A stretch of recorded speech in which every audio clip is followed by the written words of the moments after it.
కూటమి ప్రభుత్వ వేధింపుల నమోదు కోసం వైసీపీ తరపున యాప్ తీసుకొస్తామని ఆ పార్టీ అధినేత వైఎస్ జగన్ వెల్లడించారు. తాడేపల్లిలో జరిగిన వైసీపీ పీఎస్సీ సమావేశంలో ఆయన మాట్లాడారు. ప్రభుత్వం వేధించినా, అన్యాయం జరిగినా, వ్యక్తి అధికార ఇబ్బంది పెట్టినా ఈ వివరాలు యాప్లో నమోదు చేయాలని సూచించారు. తమ ప్రభుత్వం రాగానే ఆ ఫిర్యాదులను పరిశీలిస్తామని హామీ ఇచ్చారు. బాధ్యులపై చట్ట ప్రకారం చర్యలు తీసుకుంటామని స్పష్టం చేశారు. రాష్ట్రంలో ఎక్కడైనా కానీ, ఎవరికైనా కానీ, ఏ అధికారితో అయినా కానీ హరాస్మెంట్కి ఎవడైనా లోన్ అయితే ఆ యాప్లోకి పోయి యాప్ అడిగే క్వశ్చన్, నీకు ఏ రకంగా అన్యాయం జరిగింది అని.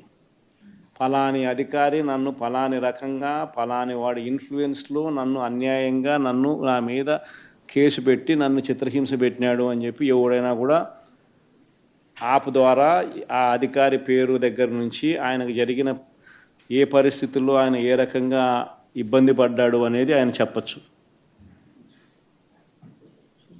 ఆయన దగ్గర ఏదైనా ఆధారాలు ఉంటే ఆ ఆధారాలు కూడా ఆయన అప్లోడ్ చేసే ఫెసిలిటీ కూడా కల్పిస్తూ ఉన్నాం.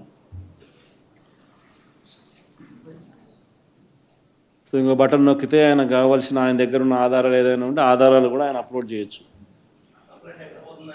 ఆటోమేటిక్లీ ఆ కంప్లైంట్ మన డిజిటల్ లైబ్రరీలోకి వచ్చేస్తుంది.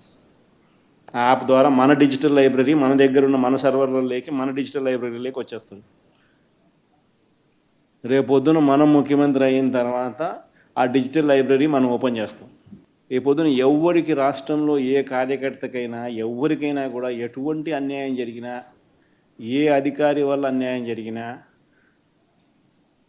వాళ్ళ పేరు, ఏ రకంగా అన్యాయం చేసినాడు, ఎవరి ప్రోద్బలంతో అన్యాయం చేసినాడు, ప్లస్ నెక్స్ట్ బటన్, మీ దగ్గర ఏమైనా సాక్ష్యాలు ఏమైనా ఉంటే, ఏమైనా అప్లోడ్ చేయాలనుకుంటే చేయండి. వీడియోలు కానీ, నీకు ఇంకా వేరే సాక్ష్యాలు కానీ ఏమైనా ఉంటే మీ దగ్గర ఉంటే మీరు చేయండి. సో అవి కూడా ఒక అవకాశం. అవన్నీ ఆటోమేటిక్లీ మన సర్వర్లలో, మన డిజిటల్ లైబ్రరీలోకి వెళ్ళిపోతుంది. మనం వచ్చిన తర్వాత అవి ఓపెన్ చేసి ఎవడెవడైతే మన కార్యకర్తలను అన్యాయం చేసినాడో వాళ్ళందరినీ కూడా చట్టం ముందర ఏ రకంగా నిలబెట్టాలనో ఆ రకంగా నిలబెట్టించి అందరినీ కూడా సినిమా చూపించే కార్యక్రమం మాత్రం జరుగుతుంది. వాళ్ళు చేసినవన్నీ కూడా వడ్డీతో సహా ఏదైతే నువ్వు ఎత్తుతున్నావో అదే పండుతుంది. ఎక్కడో కూడా మనం అన్యాయం చేయడం లేదు. ఏదైతే మీరు ఎత్తినారో అదే రేపొద్దున పండుతుంది. చక్కెర వడ్డీతో సహా చెల్లించే పరిస్థితి వస్తుంది. అదొకటి ఖచ్చితంగా నెక్స్ట్ 10 రోజుల్లో రిలీజ్ చేయబోతున్నాం. బాబు ష్యూరిటీ మోసం గ్యారంటీ అనేది అయితే ప్రోగ్రాం జరుగుతూ ఉందో దాంట్లో మీరంతా కూడా ఇంకా కొంత ఎక్కువ ఇన్వాల్వ్ కావాలి. అంటే ఈ ప్రోగ్రాం అనేది అన్ని చోట్ల బాగా జరుగుతూ ఉంది. ఆర్గనైజ్డ్ పద్ధతిలోకి తీసుకొని రావాలంటే గ్రామ కమిటీస్ను మనం ఎఫెక్టివ్లీ ఫామ్ చేయాలి. ఎఫెక్టివ్లీ మనం ఫామ్ చేసే ఒక అవకాశం దీనివల్ల మనకు వచ్చింది ఈ ప్రోగ్రాం వల్ల.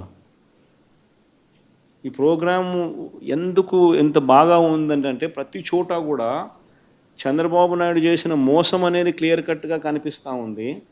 ప్లస్ మోస్ట్ ఇంపార్టెంట్ థింగ్ ఏంటంటే మనల్ని పోగొట్టుకున్నామనేది కూడా ఆటోమేటిక్లీ కార్యకర్తల్లోనూ, శ్రేయోభిలాషుల్లోనూ, ప్రతి గ్రామ స్థాయిలోనూ కూడా అది విపరీతంగా కనిపిస్తుంది. ఇంతకుముందు వైఎస్ఆర్సీపీ ప్రభుత్వం ఉన్నప్పుడు ఇవన్నీ అందుతాన్ని క్రమం తప్పకుండా అందుతాన్న పరిస్థితి నుంచి చంద్రబాబు నాయుడు వచ్చిన తర్వాత ఆ అందుతానేటివన్నీ ప్లేట్ తీసేసినాడు. ఆయన ఇస్తానని చెప్పినవన్నీ కూడా బిర్యానీ పెడతానన్నాడు. అది మూతగా బిర్యానీ అనేది పలావు పోయింది, బిర్యానీగా దేవుడెరుగు అనే స్టేజ్లోకి వెళ్ళిపోయిందనే టాక్ ప్రతి ఊర్లో జరుగుతుంది, ప్రతి ఇంట్లో జరుగుతుంది. కాబట్టి గ్రామ స్థాయిలో విపరీతమైన కదలిక వస్తూ ఉంది. ఆ కదలిక వచ్చిన నేపథ్యంలో మనం దీన్ని ఆర్గనైజ్డ్ పద్ధతిలోకి తీసుకొని రావాలి. సో జరగాలనంటే మీరు మూవ్ కావాలి. ఆర్గనైజేషన్ ఇంకా రాబోయే రోజుల్లో అగ్రెసివ్గా ఇక యాక్టివిటీస్లోకి ఇన్వాల్వ్ కావాల్సి వస్తుంది. సో ఆర్గనైజేషన్ యాక్టివిటీస్లోకి ఇన్వాల్వ్ అయ్యే పరిస్థితి వచ్చే టయానికల్లా గ్రామ కమిటీస్ను పూర్తిగా 100% ఎఫిషియెంట్గా ఫామ్ చేయండి. దాంట్లో మీరు క్రియాశీలక పాత్ర పోషించాలి.